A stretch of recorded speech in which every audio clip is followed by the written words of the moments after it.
प्यारे दोस्तों नमस्कार, स्वागत है आप सभी का हमारे YouTube चैनल में। तो देखिए दोस्तों, आज का हमारा टॉपिक रहने वाला है क्लासिफिकेशन ऑफ अकाउंट्स, यानी कि यहाँ पर ना हम लोग जो अकाउंट्स होते हैं ना उसका क्लासिफिकेशन समझने वाले हैं। ठीक है, तो देखो आप लोग को सबसे पहले तो ये बता दूं कि ये जो आपका क्लासिफिकेशन ऑफ अकाउंट्स है ना, ये हम दो तरीके से स्टडी करते हैं। एक तो हमारा ट्रेडिशनल अप्रोच होता है और दूसरा हमारा मॉडर्न अप्रोच होता है। ठीक है, तो ये जो हमारा लेक्चर है ना, इसमें हम कौन सा देखने वाले हैं, ट्रेडिशनल अप्रोच देखेंगे या फिर मॉडर्न वाला देखेंगे।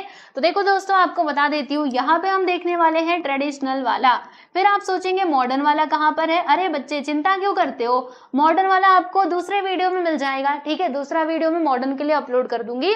अभी हम ट्रेडिशनल मेथड में, मतलब ट्रेडिशनल अप्रोच से किस प्रकार से अकाउंट्स को क्लासिफाई करते हैं, ये हम यहाँ पर समझने वाले हैं। ठीक है दोस्तों, तो चलिए फिर इस वीडियो को हम स्टार्ट करते हैं और थोड़ा समझने की कोशिश करते हैं। तो देखो, अगर देखा जाए जितने भी अकाउंट्स होते हैं, मतलब जितने भी अकाउंट्स आप लोग इस सब्जेक्ट में पढ़ते हो, अकाउंट के सब्जेक्ट में आप लोग जितने भी अकाउंट्स पढ़ते हो, अगर हम उनका क्लासिफिकेशन समझेंगे ना, तो ये है दोस्तों क्लासिफिकेशन। ओके, और यहाँ पे कौन सा अप्रोच यूज हो रहा है, तो ट्रेडिशनल अप्रोच यूज हो रहा है। ठीक है, तो आइए जरा हम इसके बारे में समझते हैं। तो देखो, पहला तो मतलब इसको हम लोग ना दो कैटेगरी में डिवाइड करते हैं।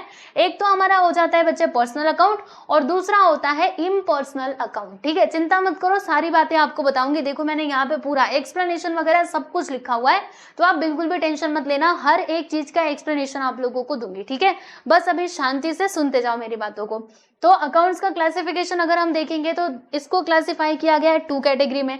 पहला होता है पर्सनल अकाउंट और दूसरा होता है बच्चे आपका इम्पर्सनल अकाउंट। ठीक है, अब अगर मैं यहाँ पे पर्सनल अकाउंट की बात करूँ ना, तो इसमें तीन कैटेगरीज हैं। कौन कौन से, पहला तो हमारा होता है दोस्तों नेचुरल पर्सनल अकाउंट, दूसरा होता है आर्टिफिशियल पर्सनल अकाउंट और तीसरा होता है आपका रिप्रेजेंटेटिव पर्सनल अकाउंट। अब ये सब कुछ क्या है, हमें तो कुछ समझ में नहीं आया, तो सुनो मैं आपको बताती हूँ। पर्सनल नेचुरल पर्सनल अकाउंट हम किसको कहेंगे, जैसे कि देखो हम ह्यूमन बीइंग हैं बराबर, और हम कैसे बने हुए हैं, नेचर के द्वारा बने हुए हैं, तो हम सब किस में आ जाएंगे, ये नेचुरल वाले में आ जाएंगे। यानी कहने का मतलब क्या है, जैसे मान लो किसी के नाम से हम अकाउंट बनाते हैं ना, सुनीता's अकाउंट, मोहन's अकाउंट, है ना, राम's अकाउंट, तो ये सब कुछ क्या है, ये पर्सन को, मतलब ये किससे रिलेटेड है, वे पर्सन यानी कि हमसे रिलेटेड है, राइट। तो वो सब किस में आ जाएगा, वो हमारा आएगा दोस्तों नेचुरल पर्सनल अकाउंट में। देखो यहाँ पे एग्जांपल भी लिखा हुआ है, आप देख सकते हो, सुनीता's अकाउंट, फिर यहाँ पे अशोक's अकाउंट, सुहास अकाउंट। ठीक है, तो जो भी अकाउंट हमारा पर्सन से स्पेसिफिक, सुनो ध्यान से, ये जो पर्सनल अकाउंट है ना, ये अगर देखा जाए तो पर्सन से ही रिलेटेड होता है, लेकिन पर्सन में भी ना हमें तीन कैटेगरीज देखने मिलते हैं। एक तो नेचुरल पर्सन होते हैं, दूसरे हमारे आर्टिफिशियल होते हैं और तीसरे रिप्रेजेंटेटिव होते हैं। ठीक है ना, तो नेचुरल में कौन आएगा, जैसे हमारा कोई किसी ह्यूमन का हमने सेपरेटली अकाउंट बनाया, तो वो हमारा नेचुरल पर्सनल अकाउंट में आ जाएगा। ठीक है, ओके। फिर आर्टिफिशियल पर्सनल अकाउंट में क्या आएगा, देखो आर्टिफिशियल मतलब क्या ना, जो बनाया गया हो। ठीक है, यानी वो पर्सनल अकाउंट तो है, लेकिन वो ऐसे नेचर के द्वारा नहीं बना है, जैसे हम कैसे नेचर के द्वारा बने हैं, तो वैसे वो नेचर के द्वारा नहीं बना है, बल्कि लॉ के द्वारा उसको बनाया गया है।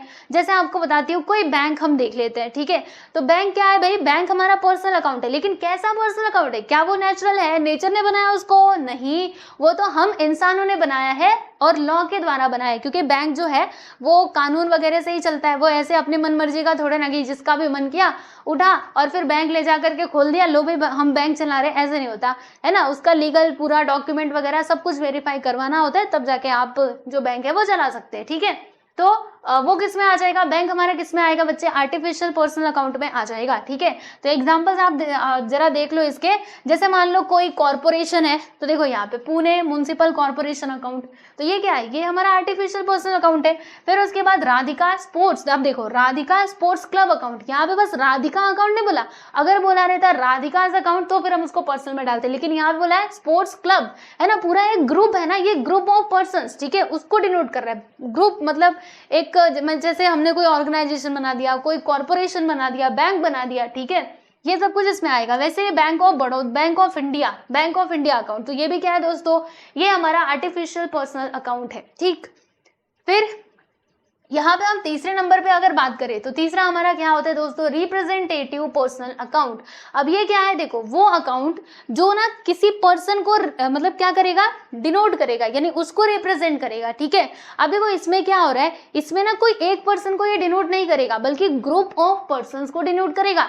देखो इसमें क्या हो रहा था कि इसमें ये बस एक ही पर्सन के बारे में हमें बात बता रहा था, जैसे सुनीता अकाउंट, तो इसमें बस सुनीता के रिलेटेड जो भी ट्रांजेक्शन रहेंगे हम उनको रिकॉर्ड करेंगे। लेकिन यहाँ पर ये जो रिप्रेजेंटेटिव पर्सनल अकाउंट है ना, तो इसमें हम हर एक व्यक्ति यानी जो भी पर्सन उस अकाउंट के रिलेटेड रहेंगे उन सभी की उसमें रिकॉर्डिंग की जाएगी। जैसे मैं आपको एग्जांपल की मदद से बताऊंगी, बहुत अच्छे से समझ आएगा।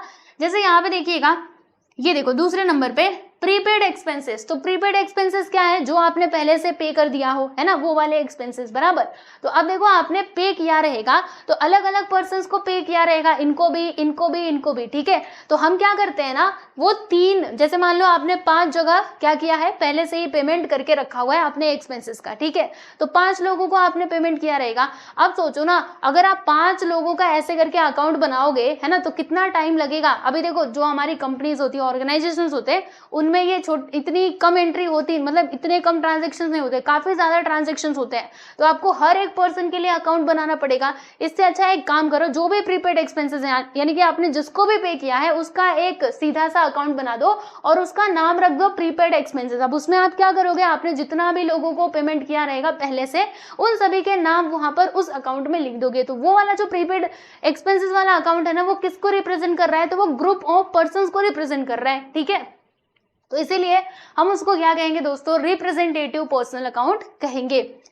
जैसे यहाँ पर देखो आउटस्टैंडिंग एक्सपेंसेस, है ना, कोई आउटस्टैंडिंग अगर आपका एक्सपेंसेस है, तो अब ऐसे थोड़े ना कि बस एक जन का ही पैसा बाकी रहेगा देना, कई सारे लोग हो सकते हैं, 10, 15, 20, 100 भी हो सकते हैं, ठीक है, 50 भी हो सकते हैं, क्योंकि ऑर्गेनाइजेशन बड़ी रहेगी, कंपनी बड़ी रहेगी, तो ट्रांजेक्शन्स ज्यादा मात्रा में आपको देखने मिलेंगे ही। तो अब आप सोचिए ना कि अगर 15 लोग हैं या फिर 20 लोग हैं, तो आपको क्या करना होगा, हर एक के लिए अलग अलग से अकाउंट बनाना पड़ेगा। तो इससे अच्छा एक काम करो, बस ये एक अकाउंट बना दो, उसी में सबका नाम लिख दो। तो ये वाला अकाउंट क्या कर रहा है, वो ग्रुप ऑफ पर्संस को डिनोट कर रहा है ना, उनको रिप्रेजेंट कर रहा है। तो इसलिए आपका वो रिप्रेजेंटेटिव पर्सनल अकाउंट हो जाएगा, यानी ये पर्संस को तो रिप्रेजेंट कर रहा है बट ग्रुप ऑफ पर्संस को रिप्रेजेंट कर रहा है, इसलिए हम इसको कहेंगे रिप्रेजेंटेटिव पर्सनल अकाउंट, ठीक है।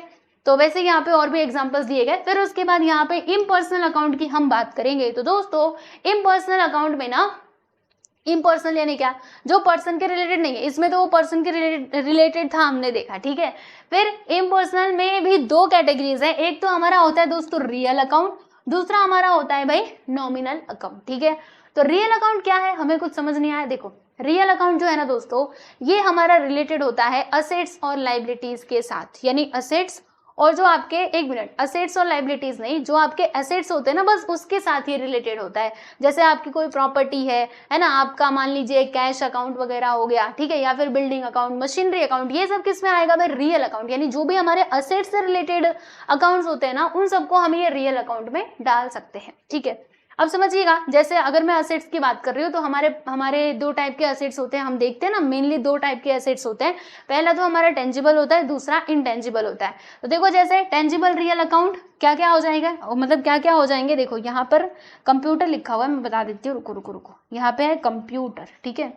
देखो जैसे यहाँ पर मैंने लिखा है कंप्यूटर अकाउंट, तो बच्चे बताना जरा, कंप्यूटर हमारा क्या होता है, टेंजिबल अकाउंट, टेंजिबल असेट्स होते हैं ना, तो टेंजिबल रियल अकाउंट में आ जाएंगे। फिर उसके बाद यहाँ पे कैश अकाउंट, कैश क्या होता है भाई, ये हमारा असेट्स होता है और ये टेंजिबल होता है, कैश को हम छू सकते हैं, देख भी सकते हैं। फिर उसके बाद यहाँ पे क्या है भाई, मशीनरी अकाउंट, ठीक है दोस्तों, रुको मैं इसको ठीक करती हूँ, मशीनरी अकाउंट, तो ये भी क्या है भाई, ये भी हमारा टेंजिबल रियल अकाउंट में आ जाएगा, ठीक है। फिर उसके बाद इनटेंजिबल रियल अकाउंट क्या क्या है, तो वो सारे असेट्स जो हमारे इनटेंजिबल असेट्स होते हैं ना, तो उनके जब हम अकाउंट बनाते हैं तो उसको हम यहाँ पे इनटेंजिबल रियल अकाउंट की कैटेगरी में रखते हैं। जैसे कि गुडविल अकाउंट, तो देखो गुडविल हमारा असेट्स तो है, लेकिन कैसा असेट्स है, बोलो जल्दी से, ये हमारा इनटेंजिबल असेट्स है, यानी कि हम इसको ना देख सकते हैं भाई, ना छू सकते हैं, ठीक है। ये बस गुडविल है। गुडविल मालूम है ना आपको, जैसे मार्केट में जो आपकी रेपुटेशन बनी हुई होती है, आपने कंपनी खोला, आपने बहुत मेहनत की, बहुत अच्छे से सबको सर्विसेज टाइम पे प्रोवाइड की और आपकी कंपनी का मतलब बहुत अच्छा रेपुटेशन मार्केट में बन गया है, यानी लोग बस आपके नाम, मतलब आपका नाम कहीं पे दिख जाए बस वहां पे चले जाते हैं सामान लेने के लिए। तो ये जो आपने बनाया हुआ है ना इतने सालों से मेहनत करके, दैट इज योर गुडविल, ठीक है। तो गुडविल हो गया, फिर उसके बाद पेटेंट हो गया और ये कॉपीराइट। तो ये सारे हमारे इनटेंजिबल एसेट्स होते हैं, सारे एसेट्स तो है बट ये इनटेंजिबल एसेट्स है, ठीक है। तो ये सब किस में आ जाएंगे, इनटेंजिबल रियल अकाउंट में आ जाएंगे, ठीक है।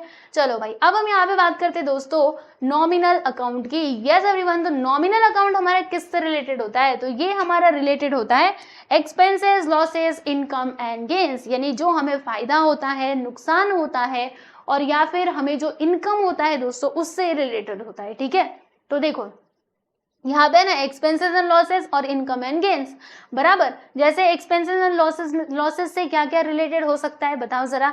देखो जैसे आप बना रहे हो परचेस अकाउंट, तो परचेस अकाउंट में हम क्या करते हैं, जो भी हमने परचेस किया रहता है सामान क्रेडिट पे, उसको हम रिकॉर्ड करते हैं बराबर। तो परचेस क्या है दोस्तों, वो हमारा एक्सपेंस है, यानी कि वो किस में आएगा, वो नॉमिनल अकाउंट में आएगा, इसीलिए परचेस अकाउंट नॉमिनल अकाउंट में आता है। स्टेशनरी अकाउंट, आपने स्टेशनरी खरीदी हुई है तो यस एवरीवन वो भी हमारा नॉमिनल अकाउंट में ही जाएगा। एडवर्टाइजमेंट अकाउंट, तो देखो आप एडवर्टाइजमेंट करा रहे हो तो ये भी तो आपका एक्सपेंस है ना, आपका खर्चा ही तो हो रहा है ना, समझ में आ रहा है, इससे फायदा थोड़ा ना हो रहा है, खर्चा हो रहा है, इसलिए वो हमारा नॉमिनल अकाउंट है। फिर वैसे कोई इनकम अगर आपको हो रहा है, जैसे कि आप कमीशन रिसीव कर रहे हो या फिर आपको इंटरेस्ट मिल रहा है ना, रेंट, ये सेल्स किया आपने यानी कि सामान बेचा, तो जब आप सामान बेचेंगे आपके पास पैसा आएगा यानी कि आपको इनकम हो रही है। तो income and gains, expenses and losses, ये सब किस में आ जाते हैं, हमारे नॉमिनल अकाउंट्स के अंदर आ जाते हैं, ठीक है दोस्तों। तो इस प्रकार से यहाँ पे ये पूरी कैटेगरी हमने देख ली क्लासिफिकेशन ऑफ अकाउंट्स की। आई होप सो समझ में आया होगा आप सभी लोगों को। अब मैं इसको थोड़ा सा साइड में करना चाहूंगी एंड यहाँ पे हर एक का, वैसे तो मैंने पूरा अच्छे से आपको एक्सप्लेन कर दिया है, बिल्कुल मैंने पूरा एक्सप्लेन कर दिया है, लेकिन एक बार फिर से हम जरा इसको थियरी के फॉर्म में देख लेंगे, क्योंकि अगर आपके एग्जाम में आएगी ये एक्सप्लेन करने के लिए तो आप लोग अच्छे से एक्सप्लेन कर सकते हो, ठीक है। तो चलो आप सबका ध्यान यहाँ पर होना चाहिए, मैंने जो बातें बताई अब उसी को ये थियरी के फॉर्म में बताने वाली हूँ, ठीक है। देखो यहाँ पे हम देखेंगे तो पर्सनल अकाउंट। अब पर्सनल अकाउंट में हमने क्या देखा, देखो जैसे ये जो अकाउंट है ना, ये किसको रिप्रेजेंट करता है बच्चे, ये पर्सन को या फिर ग्रुप ऑफ पर्संस को रिप्रेजेंट करता है, जिसके साथ बिजनेस क्या करती है, डील करती है। And these accounts are classified into following 3 categories. First one is your natural persons account, दूसरा आर्टिफिशियल पर्संस अकाउंट एंड तीसरा हमारा हो जाएगा रिप्रेजेंटेटिव पर्सनल अकाउंट, ठीक है। तो ये देखो ये जो नेचुरल पर्संस अकाउंट है ना, ये क्या है बच्चे, तो देखिए यहाँ पे सिंपल सी बात है, देखो कितने सीधे से शब्दों में लिखा गया है कि accounts relating to individual human beings, यानी वो अकाउंट जो रिलेटेड होता है भाई इंडिविजुअल ह्यूमन बीइंग से, ऐसे अकाउंट्स को हम लोग नेचुरल पर्संस अकाउंट की कैटेगरी में रखते हैं। Let's say for example Rajesh account, Sumit account, Sushma account, Vaibhav account, है ना, ये सभी क्या है, ये सभी हमारे नेचुरल पर्संस, ये क्या बोला मैंने, नेचुरल पर्सनल अकाउंट है, ठीक है। फिर यहाँ पे अगर मैं आर्टिफिशियल की बात करूँ तो सुनो ध्यान से क्या लिखा हुआ है, artificial persons means includes accounts of organisation, यानी किसी ऑर्गेनाइजेशन का अकाउंट्स हम बना रहे हैं, किसी association with associations which are created by law, बोला था ना मैंने, यानी ये लॉ के द्वारा क्रिएट होना चाहिए, ठीक है, यानी जिसको लॉ ने क्रिएट किया हो बराबर। एग्जांपल इसके हम जरा देख लेंगे, जैसे कि बैंक ऑफ महाराष्ट्र अकाउंट हो गया, है ना। अब जो बैंक ऑफ महाराष्ट्र है दोस्तों, ये क्या कर रहा है, उस पूरे मतलब देखो बैंक ऑफ महाराष्ट्र यानी क्या, इसको लॉ के द्वारा ही क्रिएट किया गया रहेगा, है ना। इसके अलावा ABC and company account, recreation club, ठीक है। तो ये सब हमारे आर्टिफिशियल में आ जाएंगे। रिप्रेजेंटेटिव पर्सनल अकाउंट में क्या क्या आएगा, तो सुन लो, ये जो अकाउंट्स होते हैं ना दोस्तों, ये रिप्रेजेंट करते हैं सर्टेन पर्सन और ग्रुप ऑफ पर्संस, ठीक है, मतलब किसी सर्टेन पर्सन को, कोई स्पेशल रहेगा उसको, या फिर ग्रुप ऑफ पर्संस को ये डिनोट करते हैं, यानी कि रिप्रेजेंट करते हैं, ठीक है।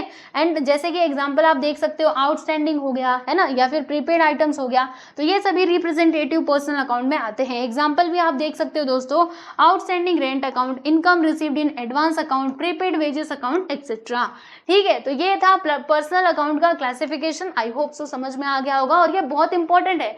अगर आप यहाँ से अकाउंट्स का क्लासिफिकेशन समझ जाते हो ना, फिर जब जर्नल एंट्री करने की बारी आएगी ना, तो वहां पे आप बहुत अच्छे से कर पाओगे, क्योंकि आपको मालूम है ये अकाउंट तो पर्सनल में आता है, और पर्सनल का ये रूल होता है कि डेबिट किसको करना है, क्रेडिट किसको करना है, आप फटाक से कर लोगे, ठीक है। इसलिए बहुत जरूरी है क्लासिफिकेशन ऑफ अकाउंट्स, तो इसको अच्छे से पढ़ो, ठीक, मतलब ऐसा समझो कि ये ना जर्नल एंट्री का बेस है। अगर ये क्लियर नहीं रहा, फिर जर्नल एंट्री में आपको पक्का प्रॉब्लम आने वाली है। इसीलिए जर्नल एंट्री पढ़ाने के पहले ना ये हमें पढ़ना होता है, ठीक है। यस, तो आ जाओ आप देखते हैं हम लोग इम्पर्सनल अकाउंट।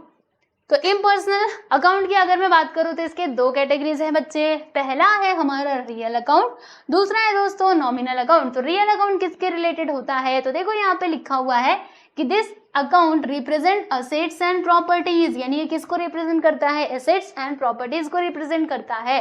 ठीक है, जो बिजनेस का असेट्स और प्रॉपर्टी होता है उसको। ठीक, अब इसमें अगर आप देखोगे तो टेंजिबल रियल अकाउंट होगा और इनटेंजिबल होगा। टेंजिबल यानी क्या होता है, जिसको हम छू सकते हैं देख सकते हैं वो सब कुछ। इनटेंजिबल यानी जिसको हम नहीं छू सकते देख भी नहीं सकते। ऐसे वाले जो हमारे अकाउंट्स होते हैं दोस्तों, मतलब वही असेट्स के रिलेटेड अकाउंट जो होते हैं वो हमारे इनटेंजिबल में आते हैं। एग्जाम्पल देखेंगे इसका, मशीनरी अकाउंट, मशीनरी को हम छू सकते हैं देख भी सकते हैं, यानी कि टेंजिबल रियल अकाउंट में आ जाएगा। मोटर कार, इसको भी छू सकते हो देख सकते हो। स्टॉक ऑफ गुड्स है ना, तो ये सब कुछ हमारा हो जाएगा टेंजिबल रियल अकाउंट में आएगा। इनटेंजिबल में क्या आएगा दोस्तों, तो देखो गुडविल अकाउंट हो गया, पेटेंट अकाउंट हो गया, ट्रेडमार्क, फिर यहाँ पे कॉपीराइट अकाउंट। ठीक है, क्लियर हुआ, यहाँ तक बात समझ में आ गई। आ जाओ अब हम यहाँ पे बात करते हैं दोस्तों नॉमिनल अकाउंट की। तो नॉमिनल अकाउंट क्या है, मैंने बताया था ना, इनकम, लॉसेस और गेन्स, मतलब आपको कहीं से फायदा हो रहा है, इनकम हो रही है, वो इसमें आ जाएगा। आपने कहीं पे खर्चा किया, आपका कहीं पे लॉस हो गया है ना, तो वो सब कुछ किस में आ जाएगा दोस्तों, इसमें आ जाएगा। ठीक है, जैसे आपने किसी को सैलरी पे किया तो आपका खर्चा ही तो हो रहा है ना, या फिर डेप्रिसिएशन, आप लो भाई डेप्रिसिएशन चार्ज हो गया बराबर, फिर या आपने कमीशन रिसीव किया, डिस्काउंट रिसीव किया, तो ये जो सारे अकाउंट्स होते हैं ना, ये सब के सब हमारे नॉमिनल अकाउंट्स में आते हैं। ठीक है, चलो यहाँ तक आपको अच्छे से बात समझ में आई कि नहीं, मैं आपको जो भी बताना चाहती थी मैंने आपको फाइनली दोस्तों बता दिया है। एक बार मैं वापस से ये रिवाइज करवा देती हूँ। और देखो इसमें ना एक और बात बहुत इंपॉर्टेंट होती है दोस्तों, इसका जो गोल्डन रूल होता है ना, दिस इज वेरी इंपॉर्टेंट। मतलब गोल्डन रूल है ना जो, रुको, हाँ, गोल्डन रूल जो होता है ना ये अकाउंट का, वो बहुत इंपॉर्टेंट होता है। तो मैंने क्या सोचा है ना कि गोल्डन रूल मैं आपको अगले वीडियो में बताऊंगी। ठीक है, देखो मैंने ऑलरेडी ये जो गोल्डन रूल है, चलो अभी यहीं पे बता देती हूँ। ठीक है, गोल्डन रूल मैं आपको नेक्स्ट वीडियो में बताऊं तो ज्यादा अच्छा रहेगा, तब तक आप इसको रिवाइज भी कर लोगे और आपको मतलब थोड़ा बहुत इसके बारे में पढ़े भी रहोगे। ठीक है, तो सुनो मैं आपको फटाफट से ये रिवाइज करवा देती हूँ, फिर उसके बाद नेक्स्ट वीडियो में, राइट, और उस वीडियो का लिंक मैं आपको डिस्क्रिप्शन बॉक्स में भी दे दूंगी। फिर आपको गोल्डन रूल देखने मिलेगा जो कि बहुत इंपॉर्टेंट होता है हमारे जर्नल के लिए। ठीक है, चलो फटाफट से एक बार मैं ये रिवाइज करवा देती हूँ। देखो क्लासिफिकेशन ऑफ अकाउंट्स में हमने दो कैटेगरीज देखे दोस्तों। पहला हमने क्या देखा था, पहला हमने देखा था भाई पर्सनल अकाउंट, दूसरा हमने देखा था दोस्तों इम्पर्सनल अकाउंट। अब पर्सनल अकाउंट में हमने तीन कैटेगरीज देखे, एक तो नेचुरल पर्सन्स अकाउंट, फिर उसके बाद हमने देखा आर्टिफिशियल और यहाँ पे रिप्रेजेंटेटिव। ठीक है, फिर उसके बाद इसमें हमने दो क्लासिफिकेशन देखे, रियल अकाउंट और नॉमिनल अकाउंट। रियल में क्या होता है, असेट्स और प्रॉपर्टी वाले अकाउंट सब रियल में आते हैं, और नॉमिनल में क्या आता है, जो हमारे खर्चा हो रहे हैं, हमको इनकम हो रही है, वो सब कुछ नॉमिनल में आ जाते हैं। ठीक है दोस्तों, तो ये था आज का हमारा topic classification of accounts. I hope so समझ में आ गया होगा आप सभी लोगों को। तो समझ आया तो यस एवरीवन, वीडियो को लाइक कर देना। और most important thing, golden rule मैं आपको बताऊंगी अगले वीडियो में। ठीक है, और उसका लिंक मैं डिस्क्रिप्शन बॉक्स में भी दे दूंगी, तो वहां से जाकर के आप लोग उस वीडियो को देख लीजिएगा और फिर जर्नल की तैयारी आपकी पूरी अच्छे से हो जाएगी। ठीक है, तो चलिए भाई आज के लिए इतना ही, मिलते हैं नेक्स्ट वीडियो में। Bye everyone.